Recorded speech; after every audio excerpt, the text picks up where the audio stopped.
बच्चे जी को संबोधन के लिए और आशय बच्चे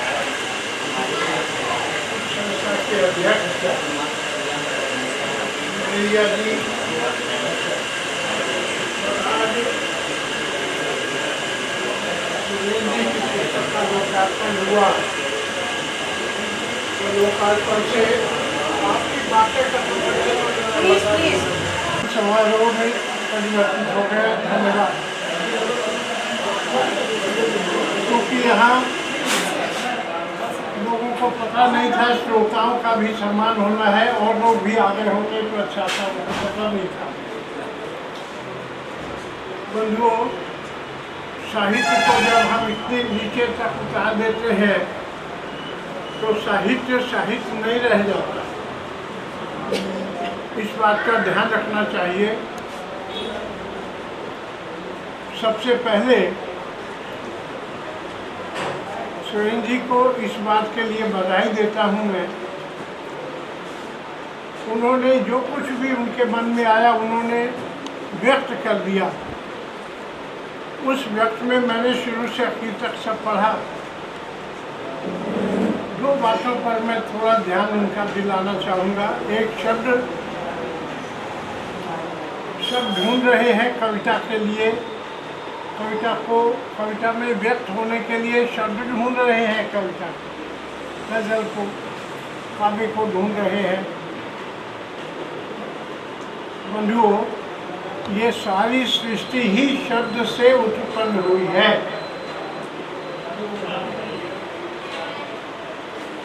शब्द से उत्पन्न इस सृष्टि में शब्द को कुछ ढूंढने की जरूरत नहीं, हम ही को शब्द को ढूंढने की जरूरत है। सही बात। और ये समझ कवियों में होती है, क्योंकि ब्रह्मा ने सृष्टि की रचना की और कवियों ने कविता की रचना की। शब्द वही का वही है।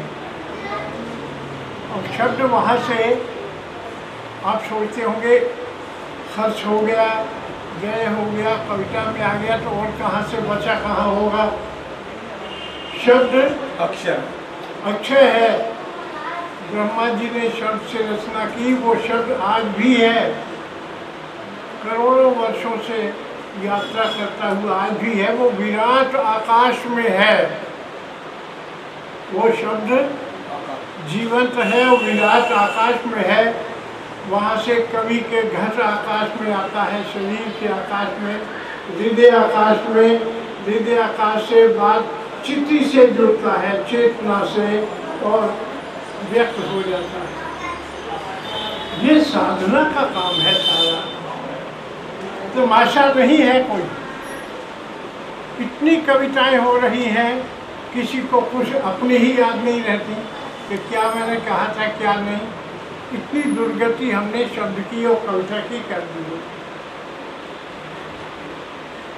क्या कारण है कि फिल्मों के गीत सबकी जुबान पर है और कवियों के गीत या कविताएं गायब हैं? सोचने की बातें हैं। जबकि कवि की कविता मरते हुए में भी प्राण डाल देती है, मरती हुई जाति खड़ी हो जाती है, मरता हुआ व्यक्ति फड़फड़ाने लगता है, उठ के बैठ जाता है, क्योंकि शब्द समूची चेतना है, ऊर्जा है। ज़्यादा लंबा न करते हुए इस बात को इतना, एक और कविता है उनकी नदी को लेकर है। नदी बहुत दुखी है। ये नदी सामान्य नदी नहीं है। नदी का दुख कवि ने महसूस किया है और कहा है।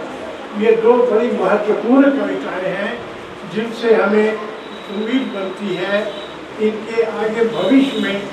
बाकी कविताएं तो जितने लोगों को इन्होंने सम्मान किया है, अपने मित्र मंडली का सब कुछ, उससे पता चलता है उन्हीं के लिए कविता लिखी हुई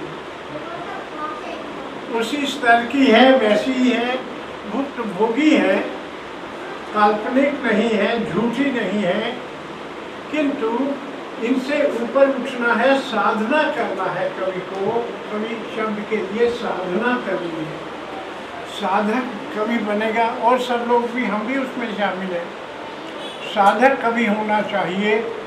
और दूसरी बात ये कि जितनी कलाएं हैं वो सारी नृत्य कला, संगीत कला, चित्रकला, जितने भी गीत संगीत, वो सारी कविता में आकर डूब जाती हैं। सारी कलाओं की क्या कहेंगे जल लहरियाँ वहीं पर समाप्त होती हैं, कविता में डूब जाती हैं। कविता से ऊंचा कुछ नहीं है फिर।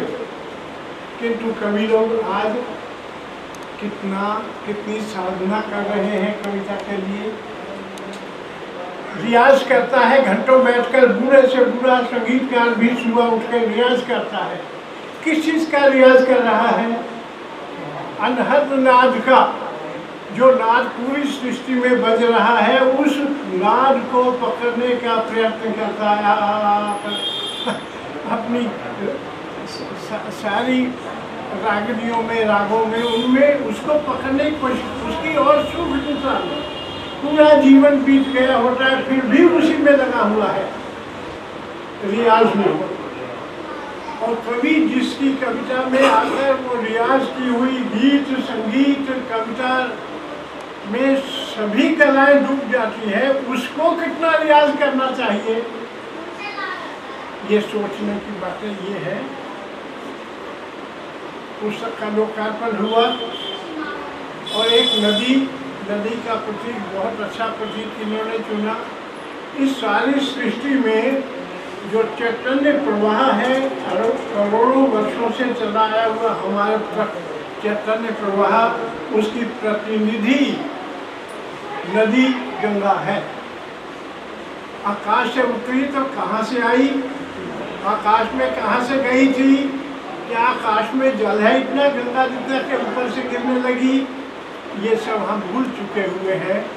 उस बालक ने, सुरेंद्र कवि ने नदी का प्रतीक लिया है। तो नदी हिमवान पर्वत की पुत्री है, नदी गंगा नदी। उसको देवता लोग आकाश में ले गए थे मांग कर, हिमवान पर्वत की पुत्री है, उसे मांग कर ले गए थे। और जहाँ वो पहुँची, आप जानते हैं इवेपोरेशन से जैसे जल चला जाता है आकाश में, फिर बादल बन के बरसता है, तो विष्णुपदी नाम है उनका, विष्णु के पैर से निकली है आकाश में से। विष्णु क्षीर सागर में सोए हुए हैं। ये बहुत गहरे बड़े प्रतीक हैं हमारी जाति को जिंदा करने वाले। ऐसे ही नहीं हम अपनी अस्थियां गंगा जी में प्रवाहित करते, किसी नदी और छोटी नदी नाले में फेंक दे तो क्या फर्क पड़ता है? फर्क पड़ता है बड़ा, क्योंकि वो देव नदी है, वो उद्धार करती है मरे हुओं का भी, और जीवितों को कहाँ पहुँचा सकती है वो अंदाज़ा लगाइए। तो ये दो प्रतीक, एक शब्द का और एक नदी का, इसको मैंने संक्षेप में कहा, आपके सामने रखा। इस बालक को बहुत बहुत बधाई। ये दो प्रतीक ही बहुत बड़े हैं, इनको लेकर और आगे बढ़े, चिंतन करें, अध्ययन करें, अपने आसपास के वातावरण को, प्रेम, विरह, श्रृंगार की जितनी बातें उसके पास थी उसने इसमें व्यय कर दी, खर्च कर दी। अब उसके पास ऐसी पूंजी और नहीं है, उसको और पूंजी के लिए और प्रयत्न करने पड़ेंगे और प्रयास करने पड़ेंगे। पेड़ों के पास जाना पड़ेगा, पेड़ की क्या व्यथा है, जैसे नदी की व्यथा आपने आरंभ किया व्यथा है, ऐसे ही पक्षियों की क्या व्यथा है, पशुओं की क्या व्यथा है, पूरे ब्रह्मांड की क्या व्यथा है। ये सब कालिदास ने देखा तो अपनी व्यथा को मेघदूत के माध्यम से भेजा, उससे भी सोचा ही था। तो इस प्रकार बहुत बड़ा ब्रह्मांड है, बहुत विषय हैं, अनेक उसके कोण हैं, दृष्टियाँ हैं। उस तरफ बढ़ना चाहिए, अधिक अध्ययन करना चाहिए, भाषा का अध्ययन करना चाहिए। आपके मन में जो सूक्ष्म बातें हैं वो अपने आप निकल के आएगी। आपको बहुत बहुत साधुवाद, आपको आशीर्वाद। क्योंकि एक छोटा सा दृष्टांत दे दूँ, उसके काम आएगा और लोगों के को काम भी आएगा।